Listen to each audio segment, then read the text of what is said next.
அனைவருக்கும் வணக்கம்.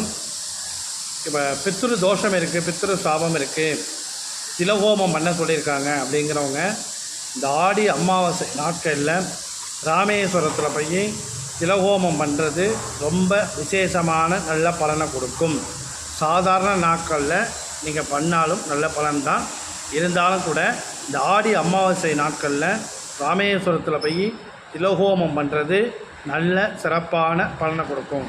அதனால் உங்கள் ஜாதகத்தில் பித்ரு சாபம், பித்ரு தோஷம் இருக்குதுன்னு சொல்கிறாங்க, நாங்கள் திலஹோமம் பண்ணணும் அப்படின்னு இருக்கிறவங்க இந்த ஆடி அமாவாசை நாட்களில் ராமேஸ்வரத்தில் போயிட்டு இந்த திலஹோமம் பண்ணுறது நல்ல சிறப்பான பலனை கொடுக்கும். அதனால் அப்படி ஜாதகத்தில் உங்களுக்கு தோஷம் இருந்தால் மட்டும்தான் செய்யணும், இல்லாதவங்க கண்டிப்பாக செய்யக்கூடாது. உங்கள் ஜாதகத்தில் பித்ரு தோஷம் இருக்கிறவங்க மட்டும் இந்த ஆடி அமாவாசை நாட்களில் ராமேஸ்வரம்